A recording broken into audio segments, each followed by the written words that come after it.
start now the speaking debate with Professor Tabachnikov.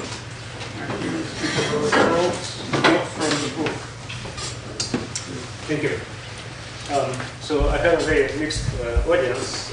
There are some undergraduates, and there are some graduate students, and other people as well. So I hope everyone will find there's something of interest here, because the topic is really very broad. The book. This is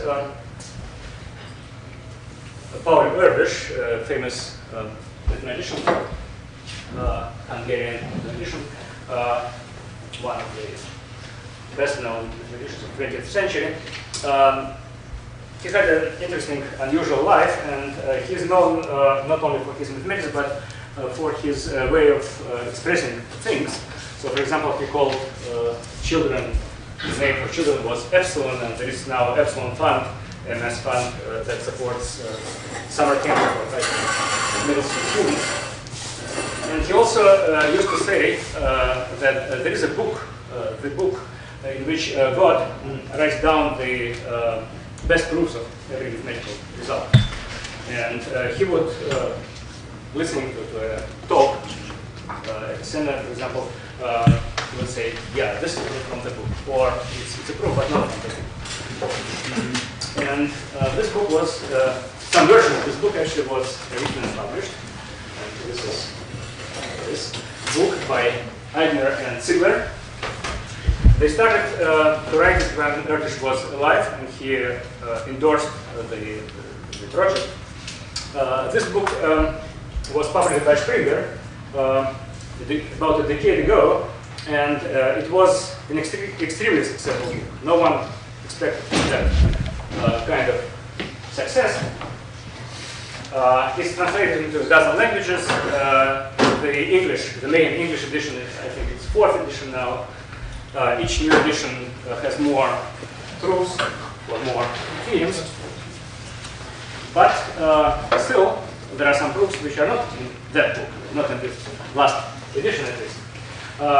So at some point, I don't remember how it happened, but I started to make a little collection of my favorite proofs, not mine proofs, other people's proofs, but proofs that, in my opinion, could belong to this series contenders. And then, at some point, I decided to write it down, and I showed it to Marjorie Seneschal. She's editor-in-chief of the Mathematical Intelligencer, and she said, yes, I want it. And it was recently published. I have one copy, and I will leave it here, but let me hold to it. So Ziegler was one of the referees, and he made many interesting remarks and suggestions, but basically endorsed further proofs. That's why not. Yeah, so these are, in my opinion, proofs from the book, but they are not in this book. So the last thing on this slide, Erdos number. So for those who don't know, so Erdos number is the distance from you as a mathematician to Erdos, and the distance is measured as the shortest link of collaboration. So my Erdos number is 3. So Erdos had Erdos number 0. Those who co-authored with Erdos, I don't know exactly how many, but hundreds of people have Erdos number 1. Those who collaborate with them, but not with Erdos number 2, and so on. So mine is 3, at least not infinity, but there are very few people probably with Erdos number. If you go to maths.net, you can actually find the distance between A and B. But it's a new edition. Previously, it was only your Erdos number. I didn't say it. Please interrupt me and ask questions, because my talk consists of several episodes. And if you don't ask, it's hard to go back. So, what's your link to Erdos? I co-authored with Eugene Gutkin. Gutkin co-authored with Katz and Katz with Erdos. And I think it's only one path. Length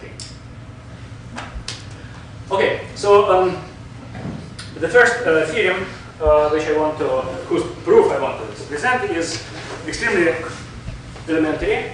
It's called Pick's formula. Georg Pick was a German mathematician who lived in 19th and 20th century. Actually, he died in concentration camp, Terezin, but he was an old man. And this is his younger photograph.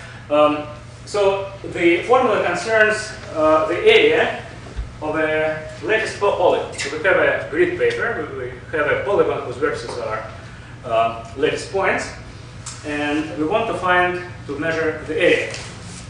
And this question has a very clean, neat answer.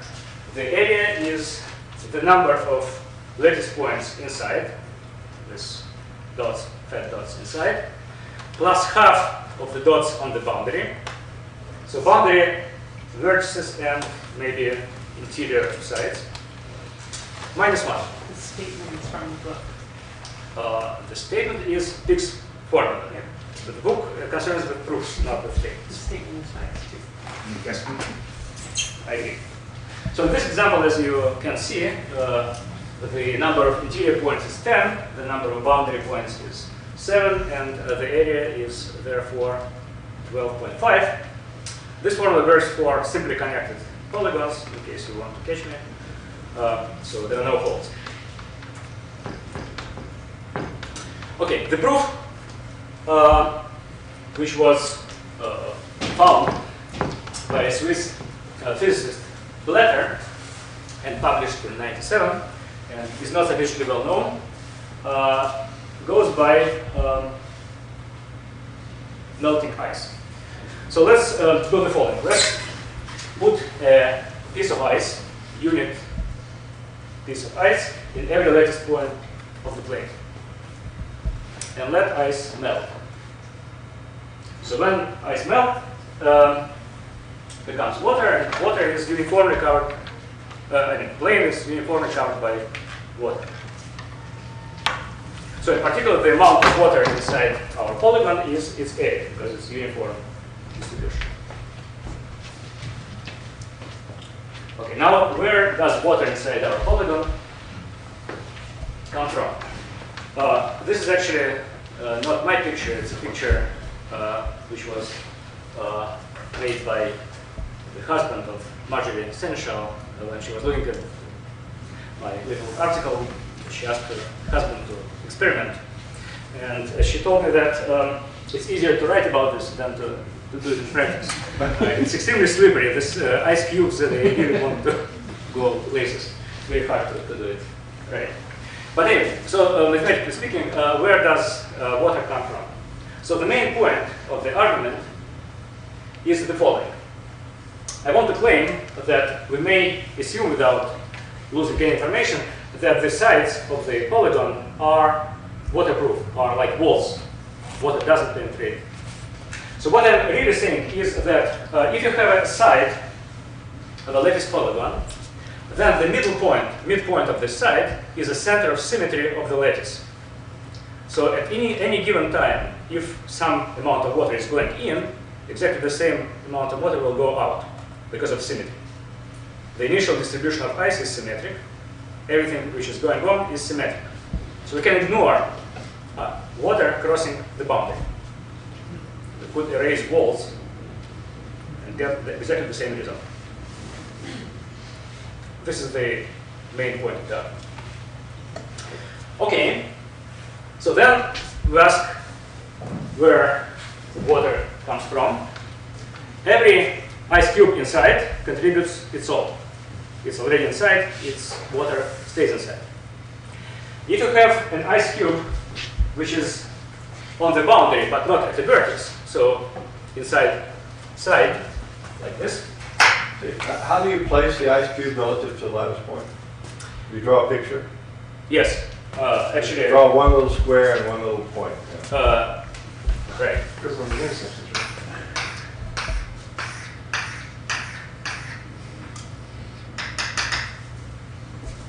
And the ice is like that. Yes. Okay.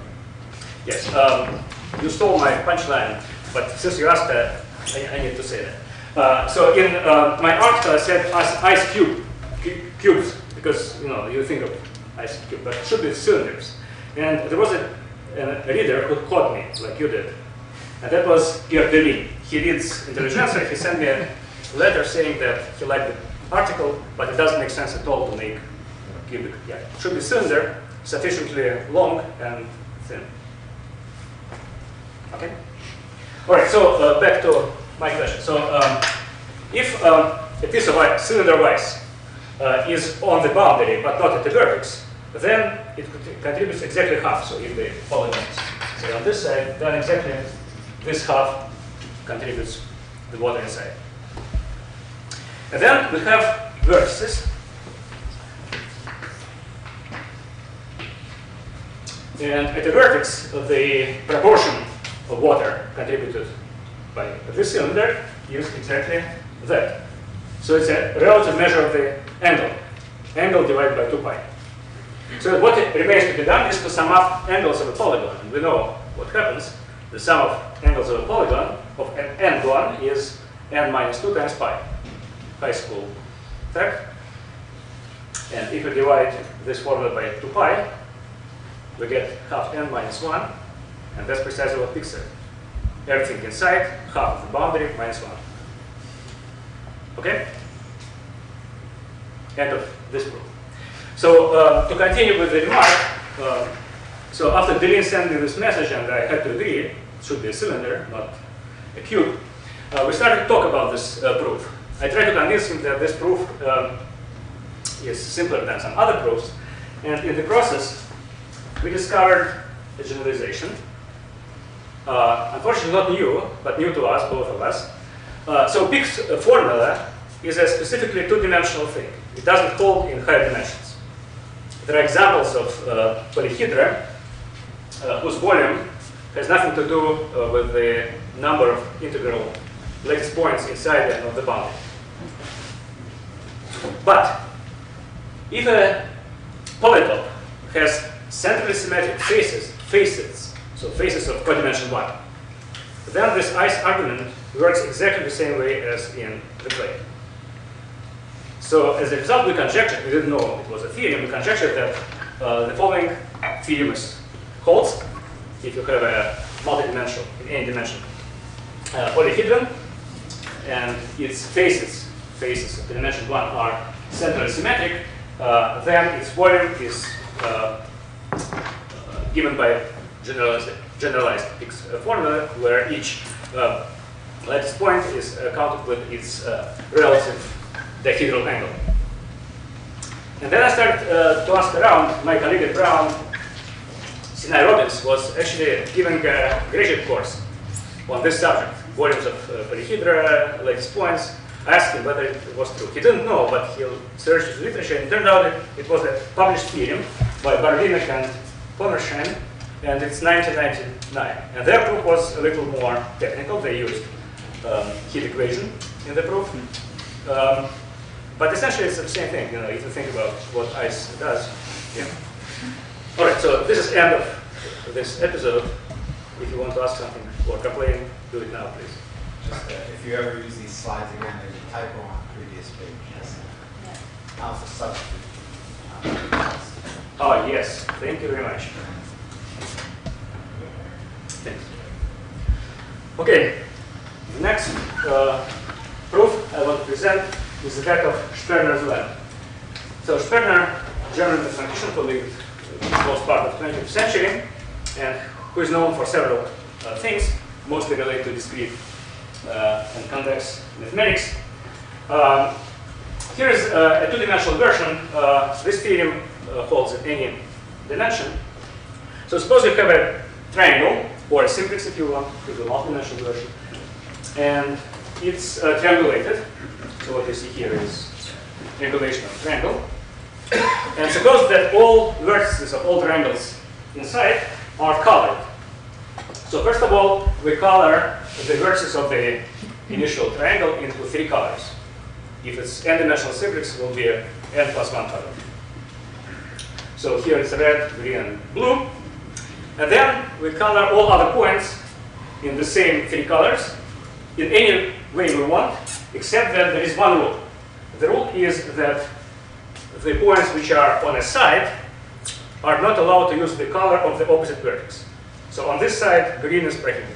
On this side, red is prohibited. On this side, blue is prohibited. Okay? In higher dimensions, face it can use any colors except for the opposite vertex. And the claim is that the weak claim is that there will be necessarily a triangle with 3 colored vertices. Triangle with triangulation. What is the rule about the sides? I'm coming to this. Huh? I'm coming to this. I haven't said yet. No, he asked you to repeat the rule. No, the rule for the About the vertices. signs. I didn't say anything about signs yet. No, but the rule for the coloring of the vertices is you can't use the opposite vertex. Dennis asked about signs, I right? thought it said sides. What is the Ah, rule? sides. I couldn't hear the rule. What is the statement? Which of the rule do you want? What's the rule about the sides? Sides, okay.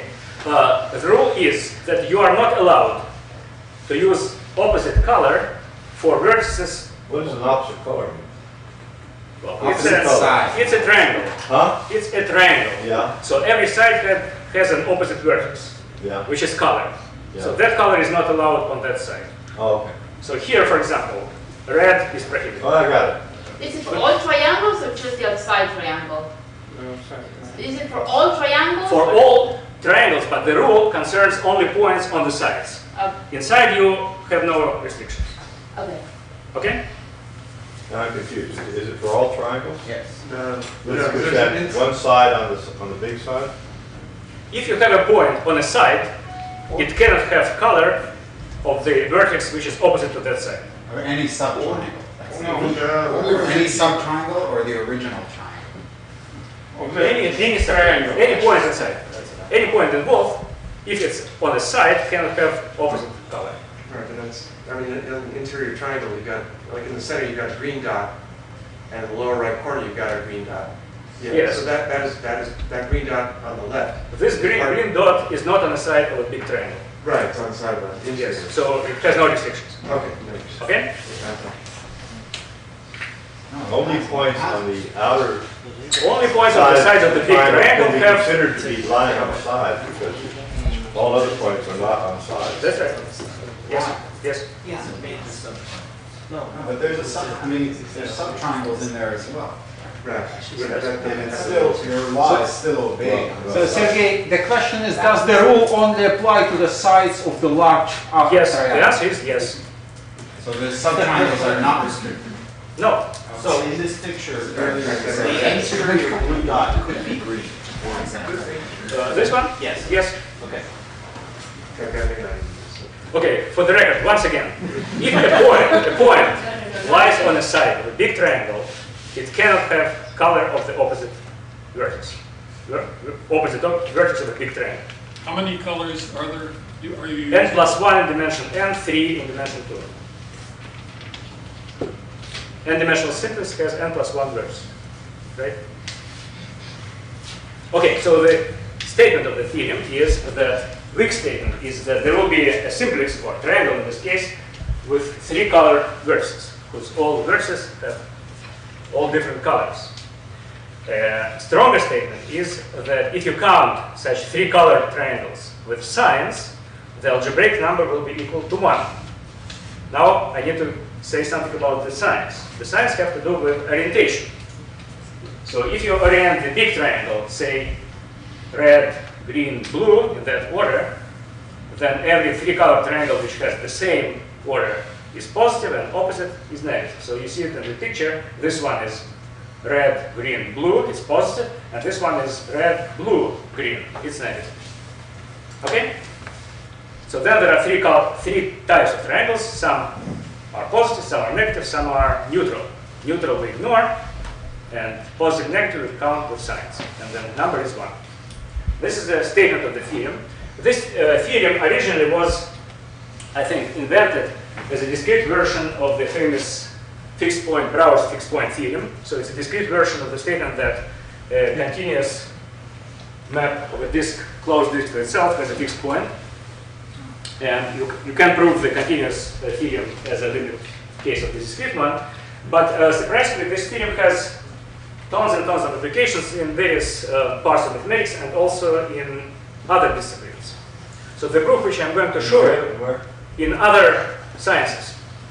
So in particular in economics. the proof which I'm going to show you, I read in a journal which is economics journal, not mathematics journal. And it's due to two people, McLennan and Turkin. And the proof goes like this. So now I'm explaining the proof, which in my opinion is contender for the book.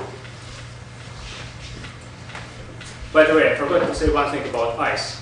So when Ziegler was reading my article, I said unit cubes of ice. And he said, no, unit doesn't work because ice is less dense than water. Okay, so the proof here. The proof goes like this. Let every point involved move with constant speed towards the vertex of the big triangle, initial triangle, which has the same color. So for example, green point will move with constant velocity toward this green vertex. This blue one will move here. This blue one will move here. This blue one move here. This red there. Okay? The speeds are chosen in such a way that all points arrive after 1 unit of time, after 1 hour. Okay?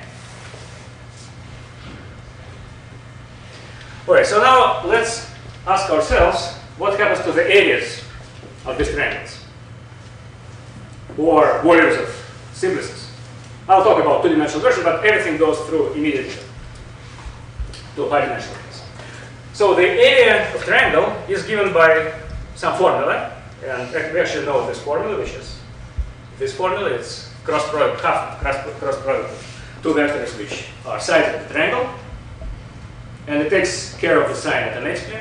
Sign, of course, depends on the orientation. If the points move with constant velocities, then this expression depends on time, and it depends as a quadratic polynomial, right? Because it's 2 by 2 matrix. In high dimensions will be a polynomial of high degree, but it's polynomial. Okay, so let's add all areas and call this polynomial of time p of t. What is the value of p of t when t is 0? It's the total area of the triangle. Let's say unit 1. P of 0 is 1.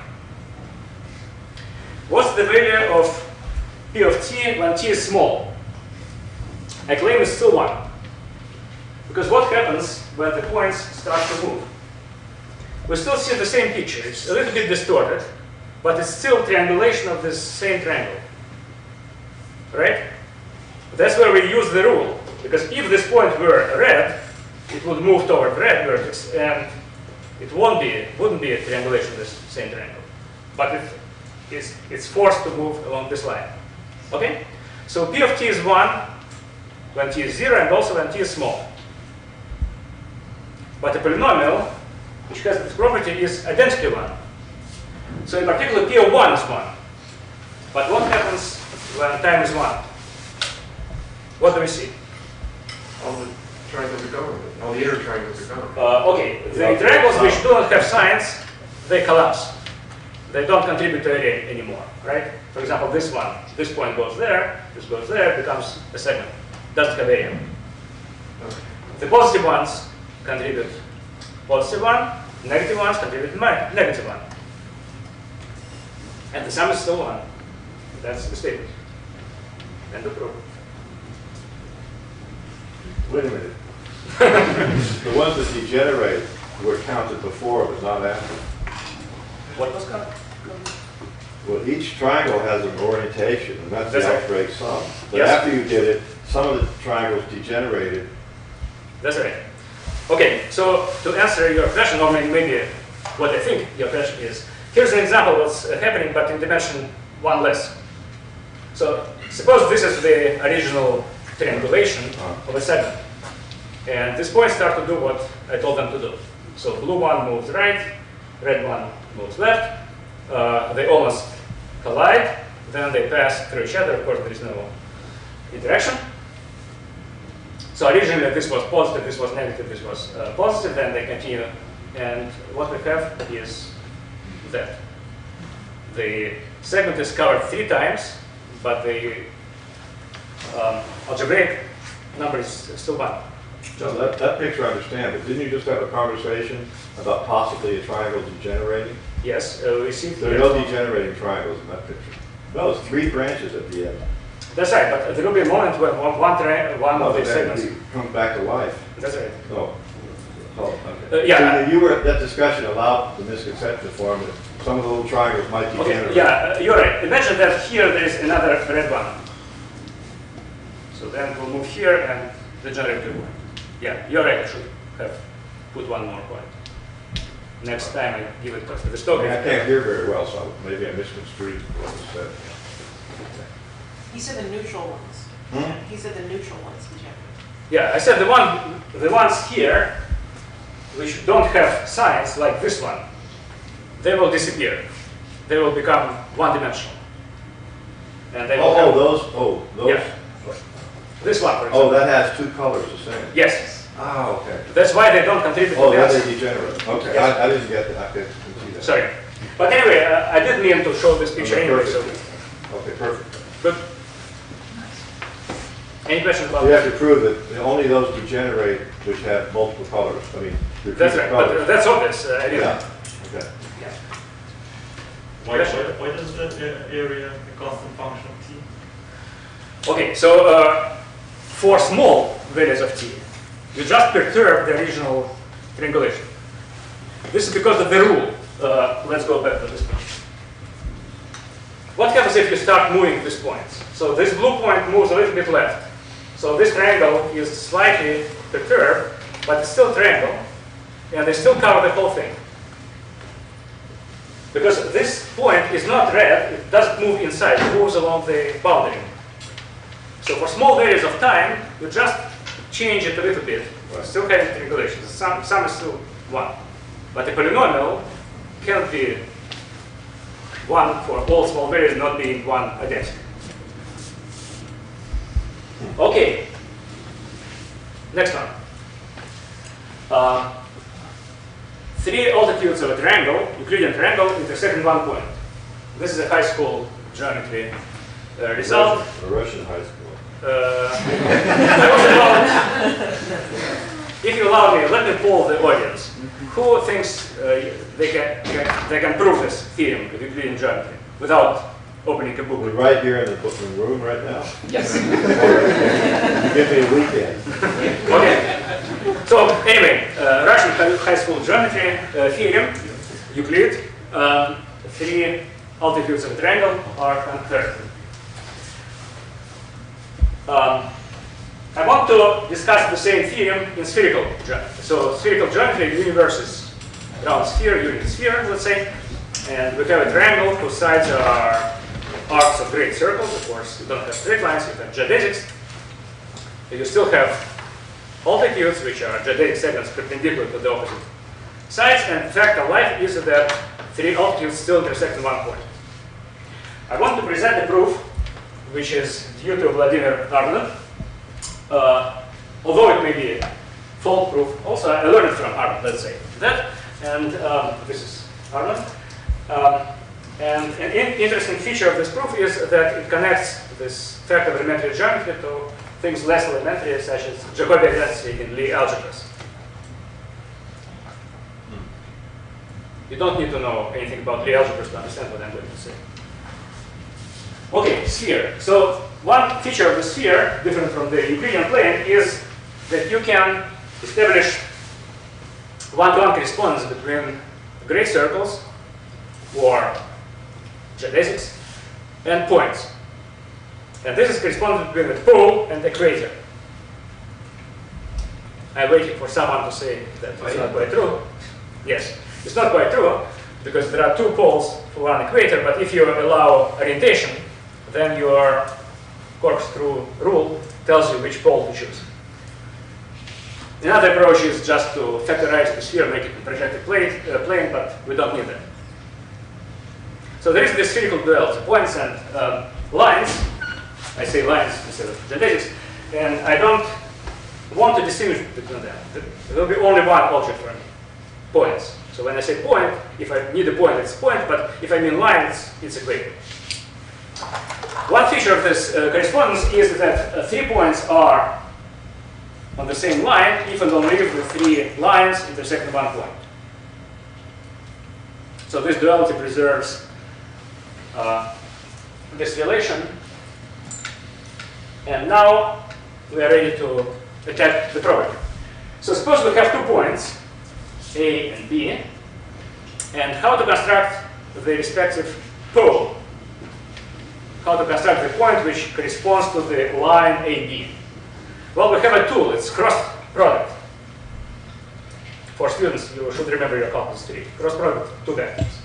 So cross product of 2 vectors in free space is a third vector which is perpendicular to both, and which has some length. Length doesn't matter to me because I'm going to project everything on the unit sphere, so I always normalize to the unit. But the direction is given by cross product. So the point corresponding to line AB is the pole P, which is up to a vector cross product of AB. Okay? Suppose I have a spherical triangle ABC. How to drop altitude from C on AB? Well, clearly you should consider the meridian which passes through this pole and point C. This meridian is perpendicular to the equator. Now, in terms of this identification of points and lines, the line PC is given by the cross product of P and C, but P is cross product of A and B, so the line PC, the altitude is AB cross C. A cross B cross C.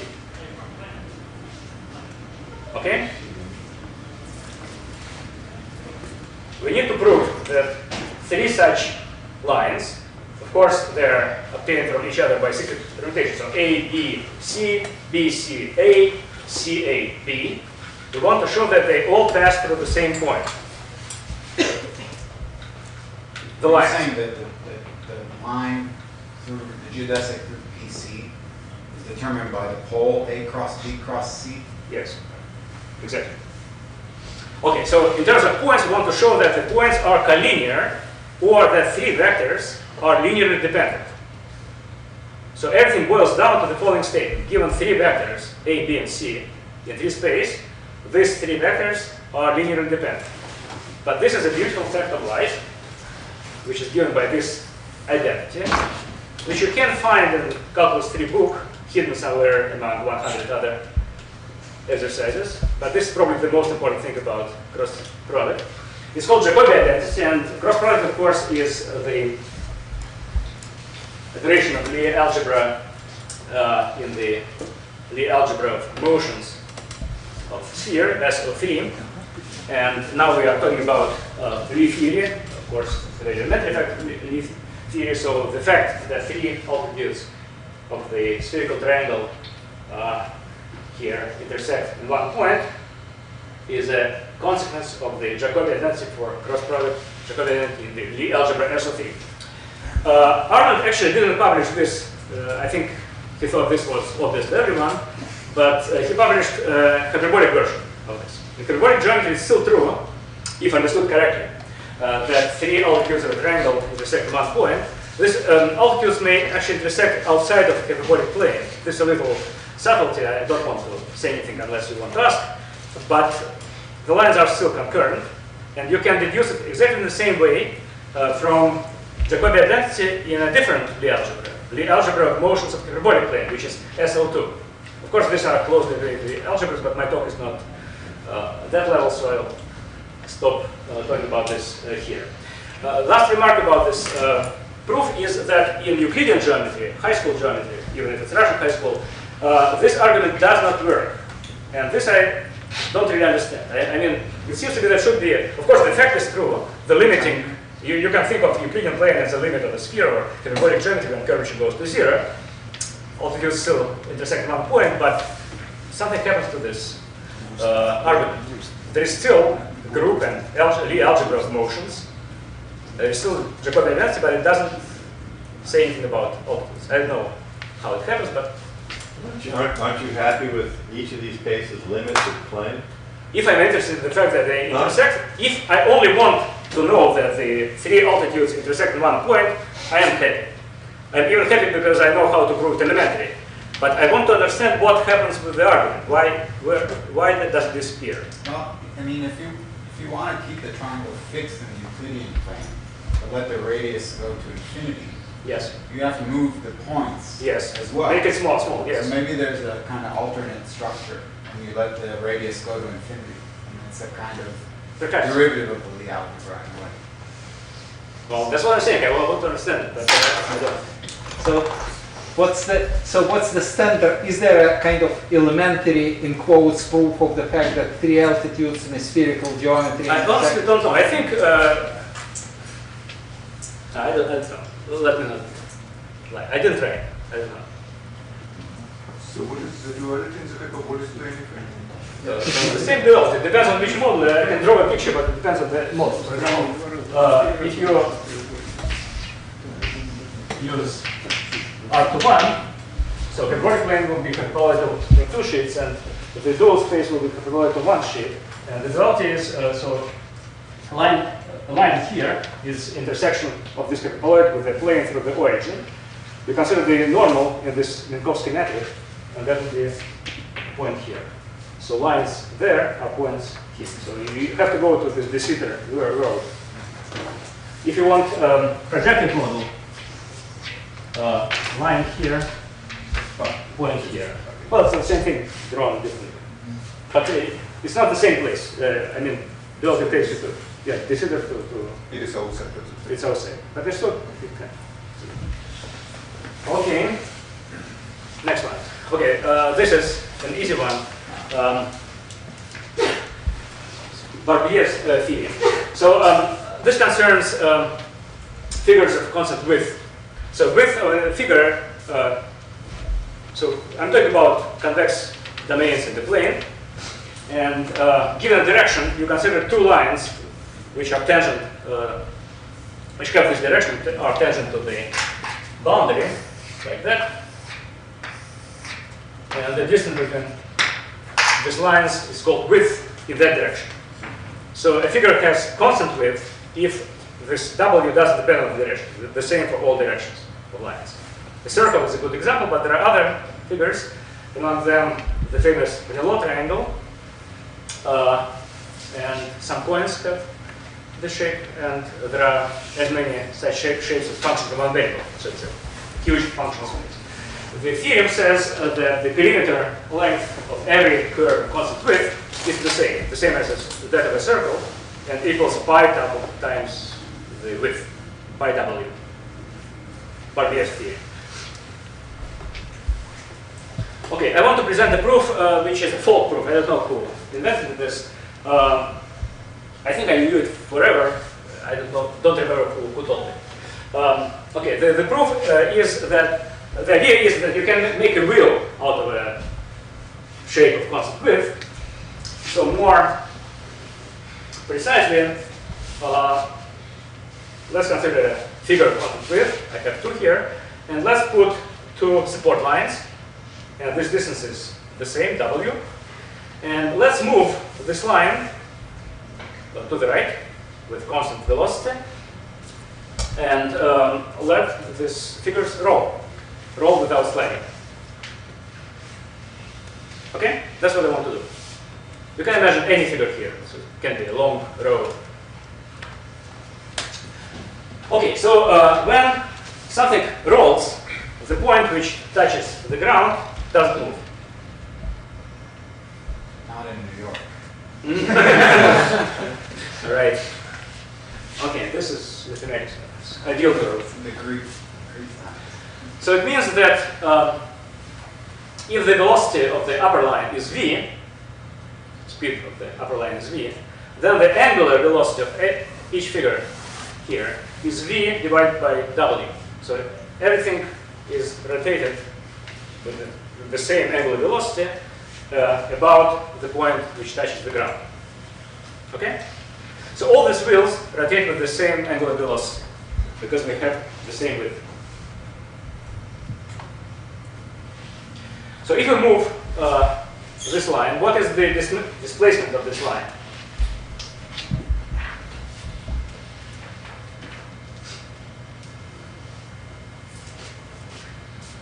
is perimeter length of a figure times number of turns it makes, right? Because you kind of develop the figure on the left. But they all rotate with the same angular velocity. So it will be the same for all wheels. So they all have the same perimeter. And that's the end of the argument. And this is a model which does exactly that. And this is another model. Oops. Sorry. This is a patented bicycle which runs on two wheels of constant width, one Penn, well, Rayleigh triangle, another is Rayleigh pentagon. This is the inventor, and you may want to think how actually it's designed. How to, you see, this figure doesn't have a center, so this axis should not be attached to one point. No, it's completely horizontal. It's not steady, but yeah, you don't jump up and down. There is a support plane at top. Yeah, there is a support plane, exactly right. And there are little wheels here. If you blow it up, you can see how it's done. Okay, my next one is Fary's inequality. Fary was a Hungarian mathematician who worked at Berkeley. He was a geometer, and he has several beautiful results.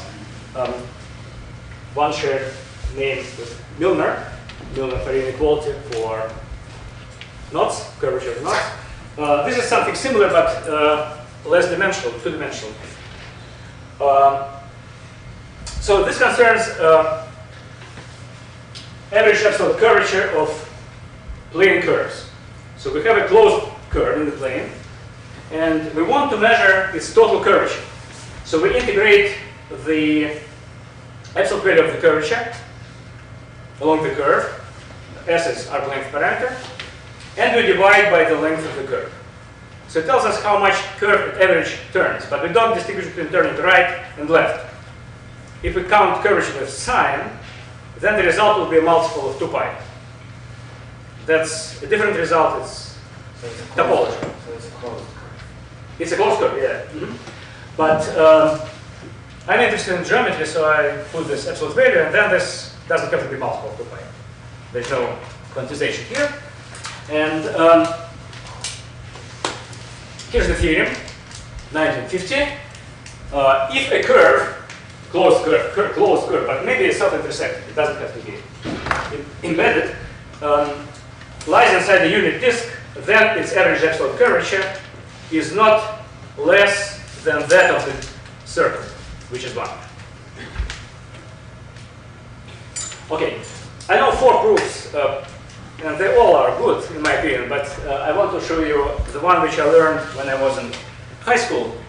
So MMO is Moscow Mathematical Olympiad, and the year 73 is the year when I graduated from high school. I participated in that Olympiad, and I failed to solve this problem. Basically, it was the same theorem. It was packed differently. There was a line running around round arena with circus, but essentially you had to prove this inequality. For polygonal lines. So we learned about curvature for polygonal lines. If you have a polygonal line, the curvature at a vertex, curvature of course is located only at vertices, and the curvature at the vertex is the exterior angle. So here is a piece of polygonal line, curvature here is alpha, curvature here is beta, and you simply add up these exterior angles. Okay? And the claim is the same, and the two statements are equivalent. You can approximate polygonal line by a smooth curve, you can approximate smooth curve by a polygonal line. So the same, equivalent. Okay, so I learned this proof when they gave solutions to the problem of the Olympiad, and as you see, I still remember it. Fary's proof was different. He used integral geometry. Okay, so the idea is somewhat similar to the previous rolling argument. What I want to do is I want to take this polygonal line, to put it on a horizontal line, and to roll it without sliding, so that it all develops to a straight line. So here is a piece of the curve. So first I turn it around this vertex so that this point goes here. Then I turn it around this point so that this point goes there, and so on, until it becomes a straight line. This is what I'm saying. It's not like rolling, but in polygonal version. So after I'm done, the displacement of everything will be exactly the perimeter length. The curve, which was originally closed curve, becomes polygonal line, becomes a straight line. What I want to trace is the trajectory of the center of the circle. Remember that polygonal line was inside the circle. So there was a center, this red blob, red point. So what happens to it? Each time we turn, it turns like here, turns through the angle which is exactly the curvature there. And the trajectory of this red point is always an arc of a circle, which subtends that angle, the curvature. And the radius of the circle is at most 1, because everything is happening inside a circle of radius 1. So the length of the trajectory of the center, the total distance traveled by the center, is at most 1 times the sum of these angles. That is curvature, total curvature. The displacement of this red point is the perimeter of the curve. If you go straight, you go perimeter. If you go along these arcs, you go curvature. Well, going straight is shorter, and you get very close.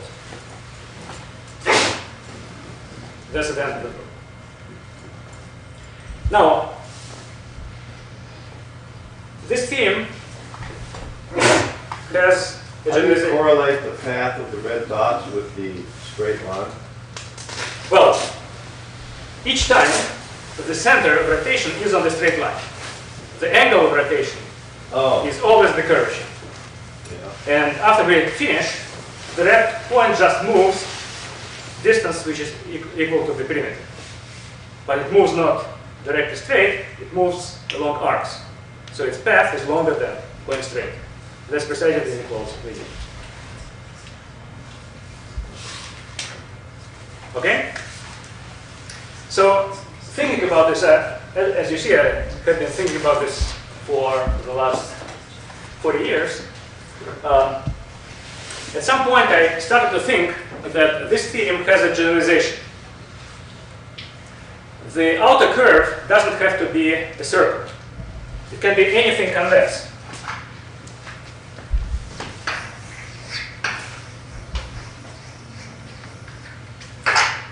So curve inside, closed curve inside, convex curve outside.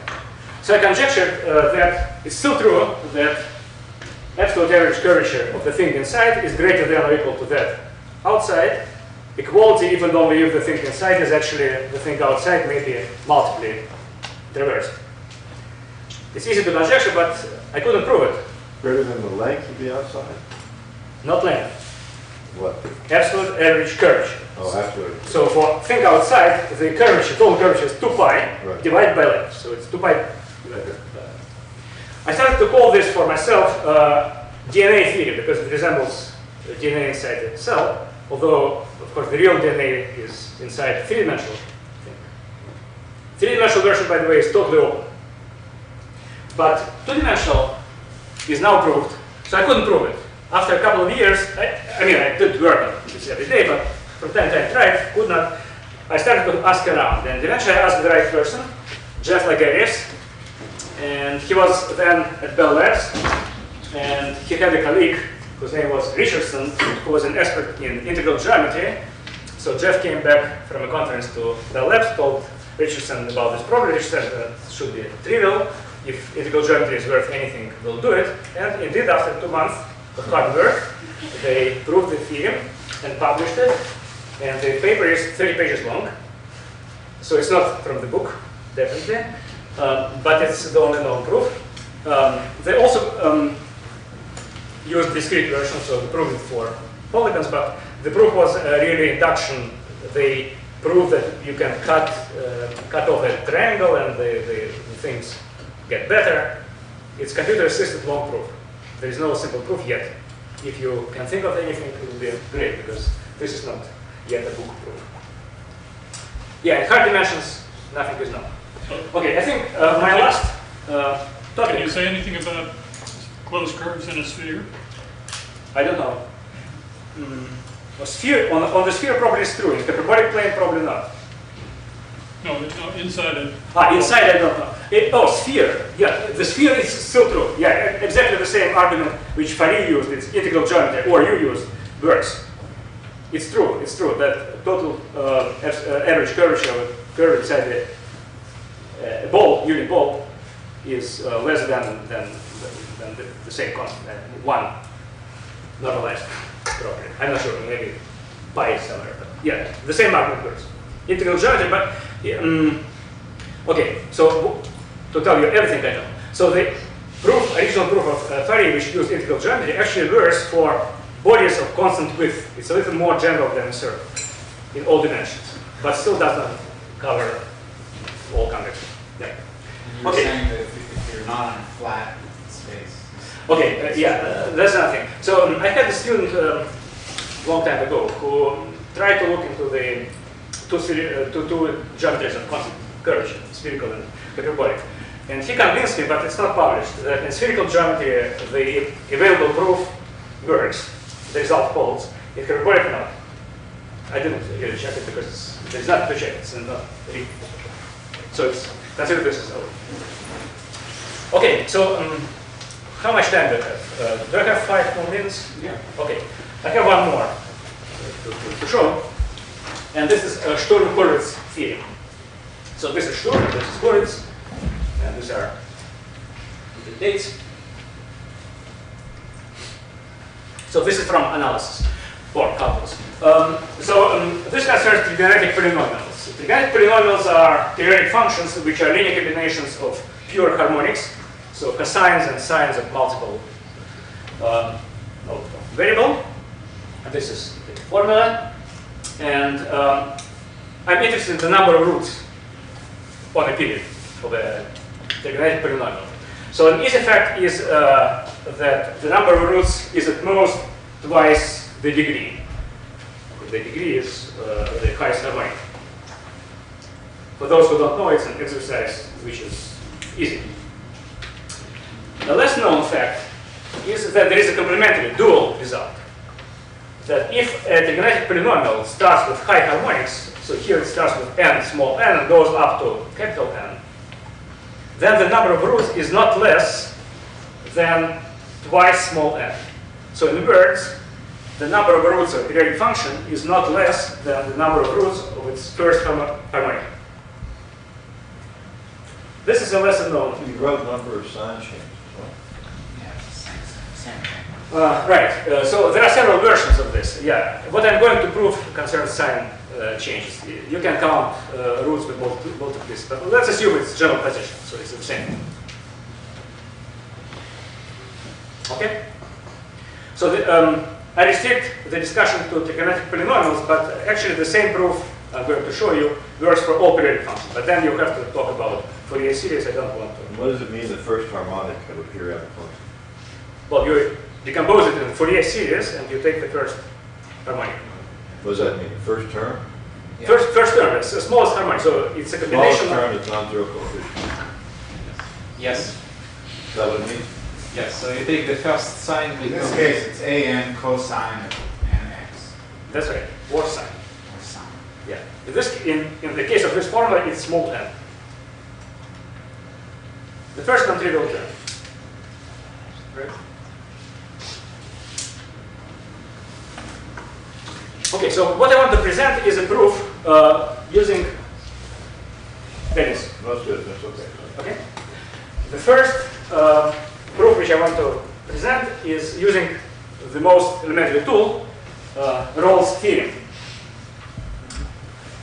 I learned this proof from 2 people who published it independently, but the same year, and it well may be that Sturm knew something like this. I don't know, I can't answer. Anyway, the Rolle theorem, well, what does it say? It says that between 2 roots, there is a root of a derivation. So I use this symbol z for the number of roots, z for 0, number of sign changes in English. And this is the Rolle theorem. So now if a function is periodic, then it's exactly what it says, because between the last and the first, there is one more. It's a closed circle, right? Okay. So now I want to rewrite the Rolle theorem in a different form. So instead of derivative, I use inverse derivative, d inverse, and it's the same state. Now, at this point, you should ask, what do I mean by inverse derivative? And the answer is that the inverse derivative of a periodic function, first of all, maybe not periodic. No, that's not what I was saying. What I want to say is that I'm looking at a function with zero average. So the Fourier expansion does have a constant term. And when I take inverse derivative, I choose the constant of integration in such a way that I still get a function with zero average. Okay, so from now on, I'm talking about functions with zero average, and then inverse derivative is uniquely well defined. So this is the Rolle theorem. Okay, now let's take our function and let's apply this 1 million times. 1 million means even large number. What does it do to harmonics? Well, we know what inverse derivative of a harmonic is. If you do it twice, you divide by number squared, minus. Okay? So the point is that the higher the harmonic, the faster it decreases. Because you divide by number squared. And if you wait long enough, what you see is only the first harmonic. You should scale. If you don't scale, you see zero. But if you scale so that the first harmonic is kept of unit size, then the rest of the tail disappears. So after a while, you just see a pure sine curve. And the actual function is a small perturbation of pure sine curve, which has exactly the same number of zeros. By small perturbation, you cannot change it. It's transferred. Okay, so actually that's it. Yeah, that's the proof. Just in words, pure harmonic has twice the number of zeros, and we get our result. There is a version of this proof which I think was known to Sturm. Again, didn't read the original paper, which uses instead of Rolle theorem heat equation. So this is a continuous version of the same argument. Let's assume that our function f is a distribution of heat on the circle, initial distribution. And we switch on, heat equation, so the heat starts to average. The heat equation is this partial differential equation. And what happens is that eventually we get constant, right? Now, in this process, the number of zeros can go down, but it cannot increase. Of course, it's a theorem, it's called maximum principle for partial differential equations, but it's also obvious intuitively, because if you have an iceberg in a warm sea, it may melt down, but it won't happen that an iceberg will get born in a warm sea. So the number of zeros can only decrease, can't increase. And then we use exactly the same argument. This equation, heat equation, can be solved in terms of harmonics. This is the solution. And then we see that each harmonic goes to zero, but at different speeds. The higher the number, the faster it decreases. So again, if we wait long enough, we see only the first harmonic, and we are done. So Rolle theorem is a discrete version of maximum principle, and operator D is a discrete analog of heat operator here.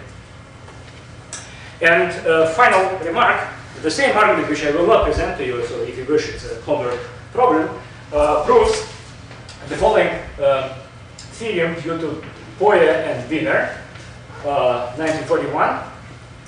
If you have a periodic function and the number of zeros of all its derivatives is bounded by the same constant, then the function must be a trigonometric polynomial. It can be proved using the same ideas. And finally, some historical/philosophical questions. Does every theorem has a book proof? For example, what about 3n plus 1 conjecture? So we don't know even any proof, but what about 4-color theorem? It seems that the current proof is not book proof. Is there one? Another question to think about is, if a theorem has a book proof, does it have to be unique? I know some examples when it's really hard to choose the best proof. For example, four vertex theorem has several very beautiful proofs, all with contenders. Another thing to think about is usually the first proof is not a book proof. So what's the average time? What's half-life? How long should one wait for a book proof to emerge? And I guess I should stop here. Thank you.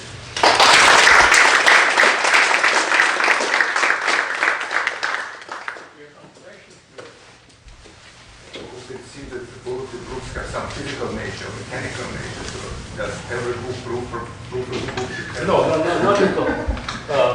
I think it's my case. Also, you see, I have a very limited supply because most of them are already published in that book. No, not at all. No, I can give you an example. Sylvester problem, for example. What adjectives would you add to describe the book proof? I'm not sure it has a definition. Is it sort of aesthetic or? Yes, certainly. Certainly aesthetic. Well, it should be short. I don't know. Better to ask Erdos, but I can't. Yeah, I think it's just like art. I mean, it's a piece of good piece of art. Of a something group. It's not the simplest proof, or the cleverest proof, or the most beautiful proof. It's sort of the simplest proof because the area of mathematics around the discussion has been completely understood, and then it's sort of obvious, but maybe it's for a very sophisticated reason. So that. No, I agree with you. That's kind of different. I agree. It could be some very clever short proof. Build on the huge foundation. Mysterious even why it works, right? Maybe definitions. Theorems are definitions. That probably belongs. What? When theorems are definitions, that's probably a good candidate. Definition from the book. I think sometimes you work really hard because you don't have the right definitions. Make one definition and it's obvious. Yeah, I don't know what to say, but probably there is no good answer for that. But we still live with, what is a good piece of poetry. Poetry exists, but there's no definition. Presumably, there's a Gödel type theorem that there exists short true theorems with no short proof. I think it's a theorem. It is. That it must be so. And four-color theorem, well, maybe. But people working, say, with no theorem, they see very similar structures. I don't know. I wouldn't be surprised if there is a nice proof. I'd actually love to see it. So should we extend it not just to the proof, but to say there is the book of mathematics? That's a dangerous road. Sure. Dangerous road to walk. Yeah, slippery well, all this was supposed to be on the lighter side, so don't ask hard questions. So that's one of the adjectives? Yes. Okay. Should be fun. Should be fun, yes. Yeah. Thank you. That's exactly it. Other questions?